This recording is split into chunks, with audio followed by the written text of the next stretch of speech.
اعوذ باللہ من الشیطان الرجیم بسم اللہ الرحمن الرحیم ونساء واتقوا الله الذي تساءلون به والأرحام إن الله كان عليكم رقيبا يا أيها الذين آمنوا اتقوا الله وقولوا قولا سديدا يصلح لكم أعمالكم ويغفر لكم ذنوبكم ومن يطع الله ورسوله فقد فاز فوزا عظيما. وقال في موضع آخر اليوم أكملت لكم دينكم وأتممت عليكم نعمتي ورضيت لكم الإسلام دينا. وقال ومن يبتغي غير الإسلام دينا فلن يقبل منه وهو في الآخرة من الخاسرين. وقال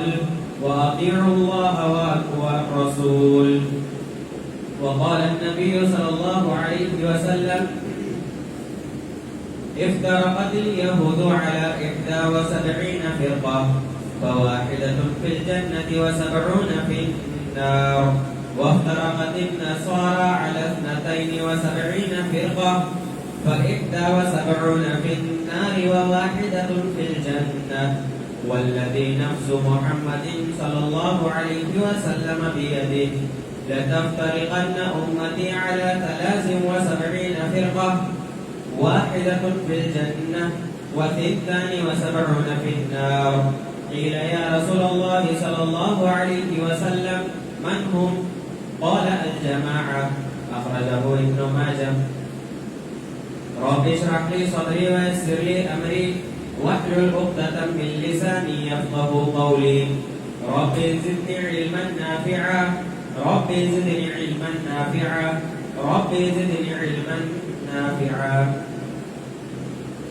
تمام قسم کی تعریف و توصیف، بڑائی اور بزرگی، مدح و کبریائی اللہ وحدہ لا شریک خالق کائنات مالک ارض و سما کے لیے ہے. بعدہ بے شمار درود و سلام نازل ہو تمام انبیاء کرام پر، بالخصوص ہم سب کے آخری نبی جناب محمد رسول اللہ صلی اللہ علیہ وسلم پر، کہ جن کے ذریعے سے اللہ رب العالمین نے اس دین کو نشر کیا اور یہ دین ہم تک پہنچا. اللهم صل على محمد وعلى آل محمد كما صليت على إبراهيم وعلى آل إبراهيم إنك حميد مجيد. اللهم بارك على محمد وعلى آل محمد كما باركت على إبراهيم وعلى آل إبراهيم إنك حميد مجيد. برادران اسلام، عزیزوں، بزرگوں، دوستوں اور میری ماں اور بہنوں، یہ ایک مسلمہ حقیقت ہے کہ آج کے اس دور میں اختلافات اس قدر بڑھ چکے ہیں، نفسا نفسی کا ایسا عالم چھایا ہوا ہے کہ ایک جان اپنے دوسرے بھائی، ایک بھائی اپنے دوسرے بھائی کا دشمن بنا ہوا ہے. آج بہت سارے مسلمانوں کی یہ سوچ ہے کہ وہ حضرات جو قرآن اور حدیث پر عمل پیدا ہوتے ہیں، اس کے علاوہ کسی اور کی باتوں کو نہیں مانتے، تو یہ لوگ ان کے تعلق سے بدظن ہو جاتے ہیں اور وہ یہ کہتے ہیں کہ یہ ایک نیا فرقہ وجود میں آیا ہے کہ جو جہنمی ہے، اور پتہ نہیں طرح طرح کے الزامات اور تہمتیں باندھتے ہیں کہ یہ فرقے اس فرقے کے تعلق سے کہ انہیں مکمل طور سے انہیں چھوڑ دیا جائے، ان کے حال پر ان سے کسی طرح کا کوئی تعلق نہ رکھا جائے، اور پتہ نہیں خوارج کا لقب دے دیتے ہیں، کافر ہونے کا لقب دے دیتے ہیں. حالانکہ ان لوگوں کو یہ جان لینا چاہیے کہ دین اسلام یہ وہ مذہب اور دین ہے کہ جو شخص اس دین کو قبول کرے گا،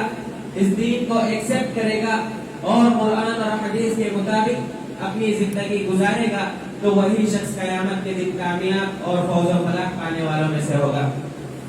جیسا کہ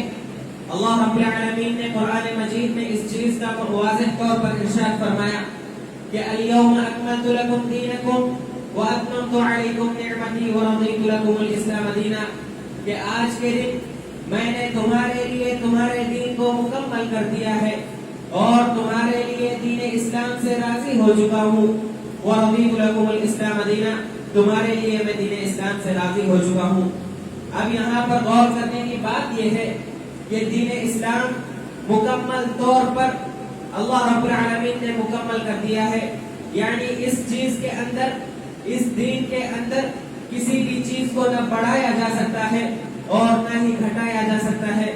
اس کی مثال ہم یوں سمجھ سکتے ہیں کہ ایک گلاس نہ بھر لے کہ اب اس کے اندر ایک بوند بھی اگر ڈال دیا جائے تو وہ ایک بوند بھی گلاس اپنے اندر نہیں سما سکتا، بلکہ وہ بوند باہر آنے والا ہے۔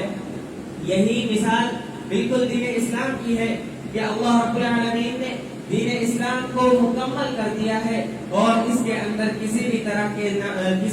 کی زیادتی کی، اضافے کی، یا اس کے اندر کسی بھی طرح کی کوئی کمی نہیں۔ اسی طرح سے یہ بات بھی ہمیں جان لینی چاہیے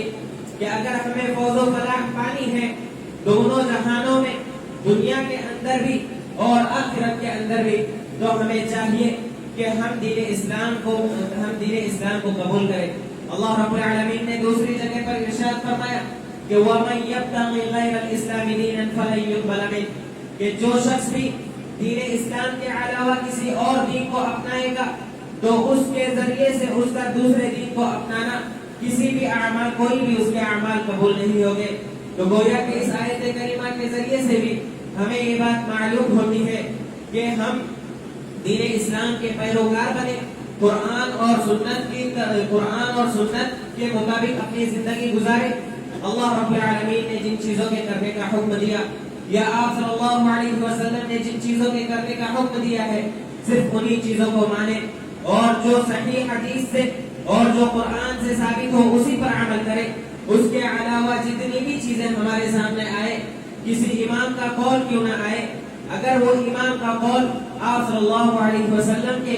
یا اللہ رب العالمین کے کلام کے مخالف ہوگا تو اس قول کو ٹھکرایا جائے گا اور اس قول کو چھوڑ کر قرآن اور حدیث کو ہی لیا جائے گا اور اسی پر عمل کیا جائے گا۔ اسی چیز کی تعلیم چاروں ائمہ کرام نے اپنے اپنے اقوال کے ذریعے سے دی اور امت تک اس پیغام کو پہنچایا کہ ہماری بات، ہم جو کچھ کہہ رہے ہیں، ہم انسان ہیں، ہم سے خطا ہو سکتی ہے، لیکن اگر ہماری کوئی بات قرآن اور حدیث کے مخالفت میں آئے تو تم اس ہماری بات کو ٹھکرا دو اور قرآن اور حدیث کی بات کو تم آگے بڑھاؤ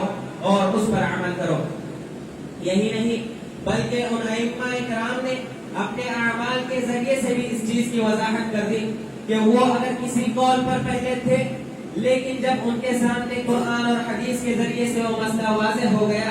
مسئلے کا پوسٹ مارٹم ہو گیا، تو انہوں نے اپنے قول سے رجوع کر لیا اور جو قرآن اور حدیث کا قول ہے، قرآن اور حدیث کے ذریعے سے جو بات سامنے آئی ہے، اس قول کو انہوں نے اپنایا۔ اسی چیز کی تعلیم ہمیں دین اسلام دیتا ہے۔ معزز سامعین، یہاں پر میں ایک سوال یہ پوچھنا چاہتا ہوں، ہم سب اس چیز سے بخوبی واقف ہیں کہ آپ صلی اللہ علیہ وسلم کا نبوی دور، آپ صلی اللہ علیہ وسلم کا نبوی دور کتنے سال کا تھا؟ تو ہم میں سے ہر کوئی یہی جواب دے گا کہ آپ صلی اللہ علیہ وسلم کا نبوی دور مکمل 23 سالوں کا تھا، اور ان 23 سالوں میں اللہ رب العالمین نے وقتاً فوقتاً آپ صلی اللہ علیہ وسلم پر قرآن کو نازل کیا، اور وقتاً فوقتاً دیگر مسائل کے تعلق سے اللہ رب العالمین نے آپ صلی اللہ علیہ وسلم کو آگاہ کیا، اور پھر انہی مسائل کو اور انہی احکامات کو آپ صلی اللہ علیہ وسلم نے اپنی امت تک پہنچایا۔ آپ صلی اللہ علیہ وسلم کا مکی دور 13 سالہ زندگی پر مشتمل تھا، کہ جس میں آپ صلی اللہ علیہ وسلم کو طرح طرح کی اذیتیں دی گئی، آپ صلی اللہ علیہ وسلم کو اور آپ صلی اللہ علیہ وسلم پر ایمان لانے والوں کو مارا گیا اور ان پر طرح طرح کے ظلم کے پہاڑ ڈھائے گئے۔ اسی طرح سے اب ہم آپ صلی اللہ علیہ وسلم کے دور کے بعد خلفائے راشدین کے دور پر آتے ہیں، یعنی ابو بکر صدیق رضی اللہ عنہ، عمر فاروق، عثمان غنی اور علی بن ابی طالب رضی اللہ تعالی عنہ کے دور پر آتے ہیں۔ تو ان کا کل دور، ان چاروں ائمہ کا دور، ان چاروں خلفاء کا دور کل ملا کر 30 سال کے آس پاس کا تھا۔ ان تینوں نے اپنے دور میں کس چیز پر عمل کیا؟ میرا یہ سوال ہے کہ ان خلفائے راشدین نے اپنے دور میں اپنی خلافت میں کس چیز کو انہوں نے اپنا عمل بنایا اور کس چیز کے متعلق اپنی زندگی گزارتے تھے؟ کیا ان کے زمانے میں، کیا آپ صلی اللہ علیہ وسلم کے زمانے میں یہ مختلف مذاہب تھے؟ کیا آپ صلی اللہ علیہ وسلم کے زمانے میں مختلف فروق ہوا کرتے تھے؟ نہیں، بالکل نہیں۔ اسی طرح خلفائے راشدین کے زمانے میں بھی اگر ہم دیکھیں تو کوئی نیا مسلک اور کوئی فرقہ موجود نہیں تھا، بلکہ ان سب کا عمل یہی تھا کہ جو چیز قرآن میں ہے اور جو چیز آپ صلی اللہ علیہ وسلم نے اپنی احادیث میں بیان فرمائی اور ان کے ذریعے سے جو مسائل کا استنباط ہوا، تو انہی چیزوں کو یعنی قرآن اور احادیث کے ذریعے سے ہی اپنے تمام مسائل کو حل کیا کرتے تھے اور اپنی زندگی انہی قرآن اور احادیث پر عمل کرتے ہوئے گزارے تھے۔ یہ ائمہ کا دور پہلی صدی میں نہیں ہوا، بلکہ ائمہ دوسری صدی میں آنے والے لوگ تھے۔ اس کے بعد نہیں ہوئی، بلکہ ان کے گزر جانے کے بعد بھی کئی عرصے اور کئی صدیوں گزر جانے کے بعد ان کی تقلیدیں شروع ہوئی۔ تو بیان کرنے کا مقصد یہ ہے کہ دین اسلام یہ واحد وہ دین ہے اور اس کی خالص بنیاد قرآن اور حدیث ہے کہ جو شخص قرآن اور حدیث کے علاوہ کسی اور چیز کو نہ مانے تو اسے ہی ہم سچا پکا مسلمان کہا جا سکتا ہے۔ اسی طرح سے آپ صلی اللہ علیہ وسلم کے اس قول کو بھی ہمیں یاد رکھنا چاہیے۔ آپ صلی اللہ علیہ وسلم نے فرمایا کہ میں تمہارے درمیان دو چیزوں کو چھوڑ کر جا رہا ہوں، اگر تم ان دو چیزوں کو مضبوطی سے پکڑ لو گے تو تم کبھی بھی گمراہ نہیں ہو سکتے۔ آپ صلی اللہ علیہ وسلم نے اس کی وضاحت بھی کی کہ پہلی چیز تو یہ ہے کہ میں اللہ رب العالمین کی کتاب قرآن مجید کو اور دوسرا میری سنت کو تمہارے درمیان چھوڑ کر جا رہا ہوں، لہذا تم ان دونوں چیزوں کو مضبوطی سے پکڑنا اور ان پر عمل کرتے رہنا۔ اسی طرح سے اللہ رب العالمین نے اپنی کتاب قرآن مجید میں بھی اسی چیز کی وضاحت کی۔ اللہ رب العالمین نے قرآن مجید میں بہت سارے مقامات پر جہاں پر اپنی اطاعت کا تذکرہ فرمایا، وہیں پر اپنی اطاعت کے ساتھ ساتھ اللہ رب العالمین نے آپ صلی اللہ علیہ وسلم کی بھی اطاعت کرنے کا حکم دیا۔ بے شمار دلائل موجود ہیں، ہم قرآن اٹھا کر دیکھ لیں تو ہمیں یہ بات پتہ چلتی ہے کہ کہیں اللہ رب العالمین نے مومنوں کو خطاب کرتے ہوئے یا ایھا الذین آمنوا اطیعوا اللہ واطیعوا الرسول کا حکم دیا کہ وہ لوگ جو ایمان لائے ہو تم اللہ رب العالمین کی اور اللہ رب العالمین کے ساتھ ساتھ اس کے رسول کی بھی اطاعت کرو، یعنی اللہ رب العالمین جس چیز کا حکم دے اس کو بجا لاؤ اور اسی طرح سے آپ صلی اللہ علیہ وسلم جس چیز کا حکم دے ہم اسے بجا لائے۔ اسی طرح سے اللہ رب العالمین نے ایک اور مقام پر ارشاد فرمایا کہ وَأَطِيعُوا اللَّهَ وَرَسُولَهُ کہ تم اللہ رب العالمین کی اطاعت کرو اور اس کے رسول کی اطاعت کرو، وَلَا تَنَازَعُوا اور تم آپس میں جھگڑا لڑائی مت کرو، فَتَفْشَلُوا وَتَذْهَبَ رِيحُكُمْ کہ تو تم کمزور پڑ جاؤ گے، اگر تم آپس میں جھگڑے لڑائی کرو گے تو تم کمزور پڑ جاؤ گے اور تمہاری ہوا اکھڑ جائے گی۔ وَاصْبِرُوا اس کے بعد اللہ رب العالمین نے ہمیں صبر کی تلقین کی۔ اللہ رب العالمین نے اس چیز کا حکم دیا کہ ہم صبر سے بھی کام لیں، ان اللہ مع الصابرین، اس لیے کہ اللہ رب العالمین صبر کرنے والوں کے ساتھ ہے۔ معزز سامعین، اگر ہم اس آیت کریمہ پر غور کریں تو ہمیں یہی بات پتہ چلتی ہے کہ ہماری زندگی کا لاہی عمل، ہماری زندگی آپ صلی اللہ علیہ وسلم کے بتائے ہوئے طریقے کے مطابق گزرنا چاہیے۔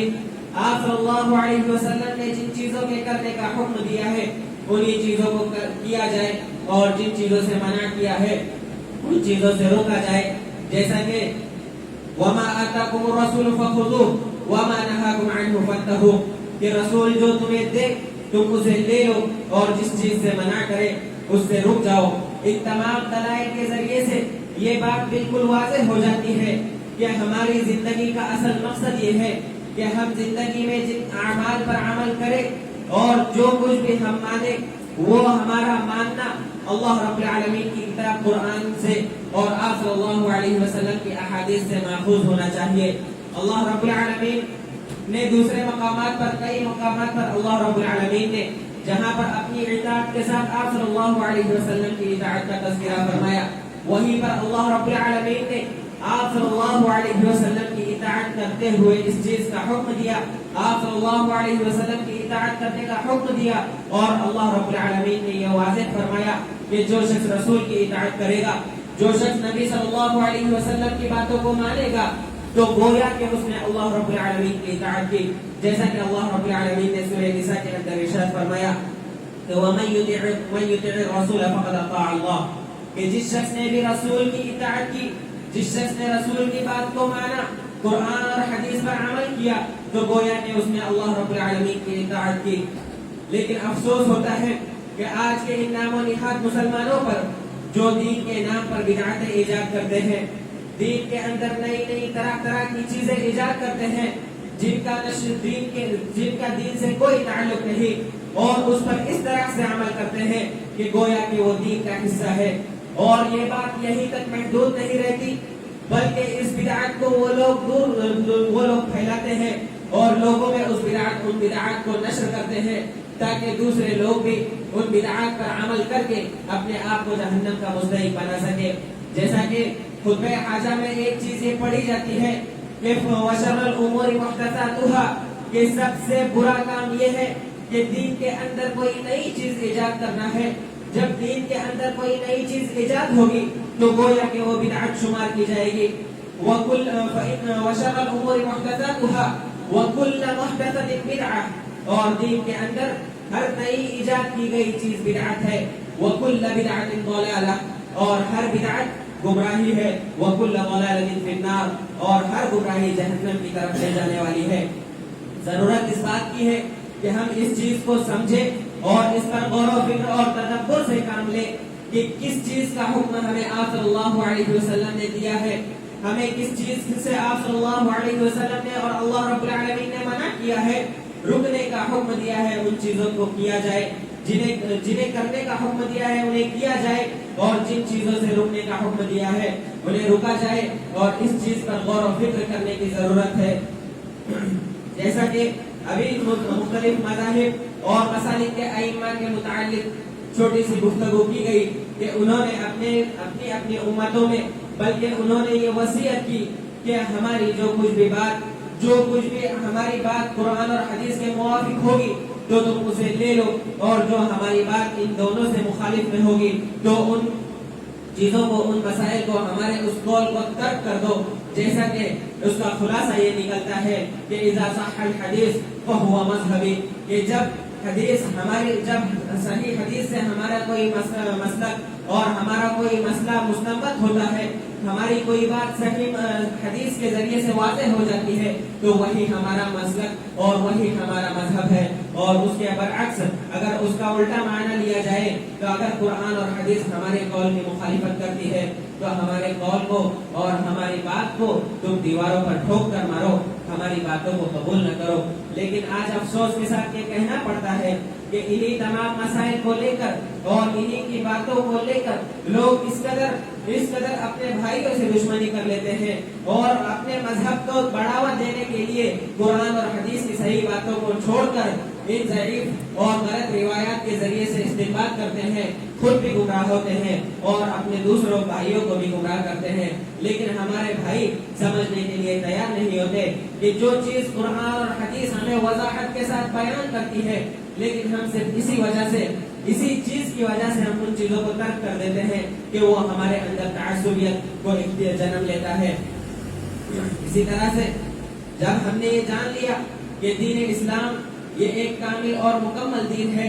اور خالص دین کیا ہے یہ ہم نے جان لیا کہ دین اسلام جو ہے یہ قرآن اور حدیث تک محدود ہے۔ قرآن اور حدیث پر عمل کرنے کا نام ہی اسلام ہے۔ دین اسلام کا دائرہ محدود ہے اور وہ دائرہ قرآن اور حدیث ہے، اس کے باہر کا کوئی چیز دین اسلام کے اندر داخل نہیں ہوتا ہے۔ اور دین اسلام یہ کامل اور مکمل دین ہے کہ جس کی گواہی خود اللہ رب العالمین نے دی ہے۔ کہ جب ہم نے یہ جان لیا کہ دین اسلام کامل اور مکمل دین ہے تو اس کے کچھ تقاضے بھی ہم پر فرض بنتے ہیں کہ اس کے کچھ تقاضے ہیں کہ جن تقاضوں کو ہمیں پورا کر لینا چاہیے کہ دین مکمل ہے۔ اب اس کے اندر کسی بھی طرح کا ایکسٹرا حکم، کوئی زیادتی، کوئی امر نہیں یا واجب اور فریضے کی کوئی ضرورت نہیں ہے۔ یعنی ہمارے لیے قرآن اور حدیث ہی سب کچھ ہے، اور ہمارے تمام مسائل کے اندر قرآن اور حدیث ہی ہمارے لیے کافی ہے۔ اسی طرح سے دین اسلام کامل اور مکمل دین ہے، تو ہمیں اپنی زندگی کے تمام شعبوں کے اندر دین اسلام کو ہی اپنانے کی ضرورت ہے۔ ہمارے تمام احکام و مسائل میں دین اسلام ہی ہمارے لیے کافی ہے، اور ہمیں ادھر ادھر منہ مارنے کی یا کسی بھی طرح کی کوئی چونچ مارنے کی ضرورت نہیں۔ یعنی کہ دین اسلام کو ہم اپنی زندگی میں نافذ کر لیں، قرآن اور حدیث پر ہم عمل کرنا شروع کر دیں، اور اس کے علاوہ کسی امام کی بات کو فلاں امام یہ کہتا ہے وہ تمام چیزوں کو کہنا، ان تمام چیزوں پر عمل کرنا ترک کر دے، تو یقیناً یہ ہمارے لیے فوز و فلاح کی سب سے بڑی نشانی ہے۔ ہماری دنیا اور آخرت میں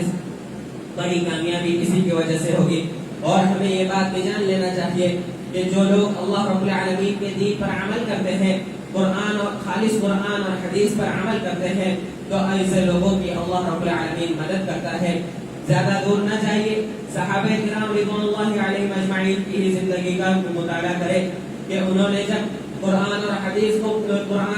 پر عمل کرنا شروع کر دیا تو اللہ رب العالمین نے انہیں بہت ساری آزمائشوں سے دوچار کیا،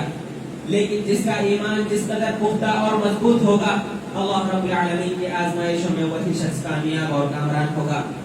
اسی طرح سے دین اسلام، جب ہم نے یہ جان لیا کہ دین اسلام کامل اور مکمل دین ہے، تو اس دین کے اندر جو کچھ بھی ایجاد کی گئی بدعات و خرافات ہے اس کی ہمیں ضرورت نہیں، بلکہ ہمیں ان بدعات و خرافات کو چھوڑ دینا چاہیے اور صرف قرآن اور حدیث پر ہی عمل کرنا چاہیے۔ معزز سامعین، یہاں پر میں ایک چیز کی بھی وضاحت کر دینا مناسب سمجھتا ہوں کہ ابو داؤد کی روایت میں ہے کہ آپ صلی اللہ علیہ وسلم نے فرمایا کہ جس کا خلاصہ یہ ہے کہ جب ہم مردوں کو اپنے قبروں میں دفن کرتے ہیں، جب تدفین کا کام مکمل ہو جاتا ہے تو دو فرشتے اللہ رب العالمین کی طرف سے آتے ہیں، مردے کو اٹھا کر بٹھاتے ہیں اور اس سے 3 چیزوں کے بارے میں سوال کرتے ہیں۔ پہلا سوال یہ ہوتا ہے کہ من ربک، ایک تمہارا رب کون ہے؟ دوسرا سوال یہ ہوتا ہے کہ ما دینک، تمہارا دین کیا ہے، تم کس دین کو ماننے والے ہو؟ اور تیسرا سوال یہ ہوتا ہے کہ من نبیک، تمہارا نبی کون ہے؟ غور کریں، ان 3 سوالوں کے اندر جو دوسرا سوال جو کیا جائے گا کہ ما دینک، کہ تمہارا دین کیا ہے، تو وہاں پر فرشتے یہ سوال نہیں کریں گے کہ ما مذہبک، ما فرقتک، کہ تمہارا مذہب کیا ہے، تمہارا مسلک کیا ہے، تم کس امام کو ماننے والے ہو، یہ نہیں پوچھا جائے گا، بلکہ صرف 3 سوال پوچھے جائیں گے کہ تمہارا رب کون ہے، تمہارا دین کیا ہے، تمہارا دین کون سا ہے، اور تمہارا نبی کون ہے۔ تو جو مومن بندہ ہوگا جس کی زندگی قرآن اور حدیث پر عمل کرتے ہوئے گزری ہوگی، وہ بندہ صحیح جواب دے گا۔ اس کے جواب بالکل سادہ اور سمپل ہوگی، جواب دے گا کہ میرا رب اللہ ہے، ربی اللہ، میرا رب اللہ ہے، میرا دین اسلام ہے، اور میرے نبی محمد صلی اللہ علیہ وسلم ہے۔ تو جب وہ یہ 3 جوابات دے گا تو فرشتے اعلان کریں گے کہ اس بندے نے یہ بندہ اپنے امتحان میں کامیاب ہو گیا ہے، تو اللہ رب العالمین حکم دے گا کہ اس شخص کے لیے جنت کا بچھونا بچھا دو، اس شخص کو جنتیوں والا لباس پہنا دو، اور اس شخص کی قبر کو اس کی تحت نگاہ وسیع کر دو، اور اس شخص کے لیے جنت کے دروازوں کو کھول دو۔ وہیں پر یہی سوال ایک کافر سے بھی کیے جائیں گے، ایک مشرک سے بھی کیے جائیں گے، تو جو کافر اور مشرک ہوگا، جس کا عمل قرآن اور حدیث سے ہٹ کر ہوگا، تو وہ یہی جواب دے گا کہ ہاں لا ادری، کہ میں نہیں جانتا، میں نہیں جانتا۔ 3 سوالوں کا یہی جواب دے گا، تو اس پر فرشتے کہیں گے کہ اللہ رب العالمین حکم دے گا کہ اس شخص کے لیے جہنم کا بچھونا بچھا دو، اس شخص کو جہنمیوں والا لباس پہنا دو، اس شخص کی قبر کو تنگ کر دو، اور اس شخص کے لیے جہنم کے دروازوں کو کھول دو۔ اس کے بعد فرشتے ایک بڑا سا ہتھوڑا لے کر آئیں گے اور اس سے اس شخص کی پٹائی کرتے رہیں گے۔ تو میرے بھائیوں اور میری ماں اور بہنوں، اس چیز کو سمجھنے کی ضرورت ہے کہ ان تمام باتوں سے یہ بات واضح ہو جاتی ہے، ان تمام دلائل سے اور قرآن کی آیتوں اور احادیث کے ذریعے سے یہی بات واضح ہو جاتی ہے کہ خالص اسلام صرف اور صرف قرآن اور حدیث پر عمل کرنے کا نام ہے، اس کے علاوہ کسی دوسری چیز کا نام نہیں ہے۔ اور دنیا و آخرت کی کامیابی اگر ہمیں چاہیے تو ہمیں قرآن اور حدیث پر ہی ہمیں عمل کرنا ہے. اور اسی طرح سے قرآن اور حدیث پر عمل کرنے والوں کا یہ کوئی فرقہ نہیں ہے بلکہ یہ ایک جماعت ہے جس پر اللہ رب العالمین کی نصرت و مدد آتی رہتی ہے. جیسا کہ آپ صلی اللہ علیہ وسلم کی حدیث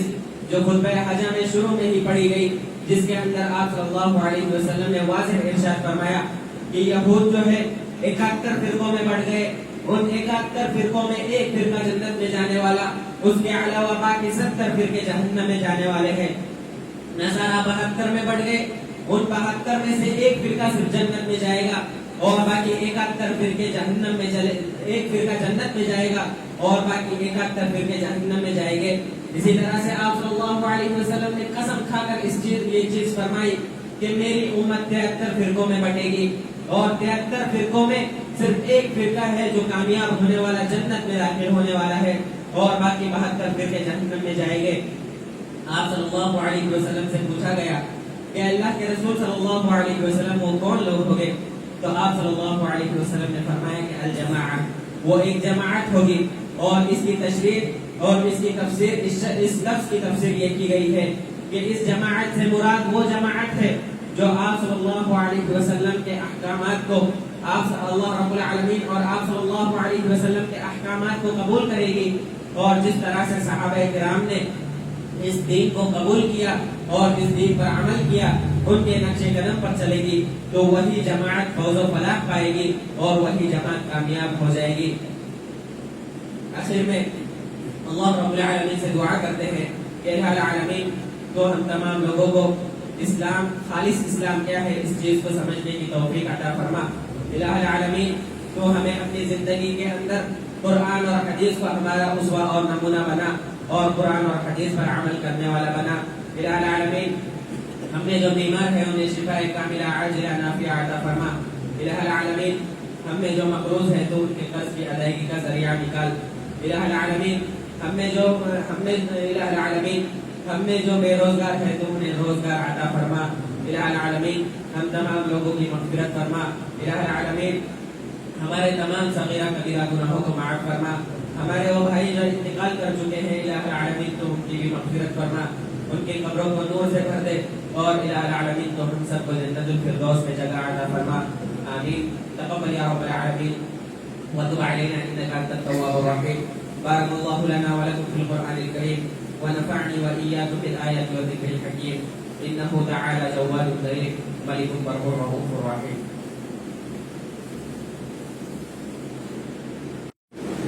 إن الحمد لله نحمده ونستعينه ونستغفره ونؤمن به ونتوكل عليه ونعوذ بالله من شرور أنفسنا ومن سيئات أعمالنا. من يهده الله فلا مضل له ومن يضلله فلا هادي له وأشهد أن لا إله إلا الله وحده لا شريك له وأشهد أن محمدا عبده ورسوله. أما بعد فقد قال الله سبحانه وتعالى في كلامه المجيد أعوذ بالله من الشيطان الرجيم بسم الله الرحمن الرحيم. إن الله وملائكته يصلون على النبي يا أيها الذين آمنوا صلوا عليه وسلموا تسليما. اللهم صل على محمد وعلى آل محمد كما صليت على إبراهيم وعلى آل إبراهيم إنك حميد مجيد. اللهم بارك على محمد وعلى آل محمد كما باركت على إبراهيم وعلى آل إبراهيم إنك حميد مجيد. اللهم انصر من نصر دين محمد صلى الله عليه وسلم وجعلنا منهم واخذل من أعرض عن دين محمد صلى الله عليه وسلم ولا تجعلنا منهم. عباد الله رحمني ورحمكم الله. إن الله يأمركم بالعدل والإحسان وإيتاء ذي القربى وينهى عن الفحشاء والمنكر والبغي يعظكم لعلكم تذكرون. ولذكر الله أكبر والله يعلم ما تصنعون.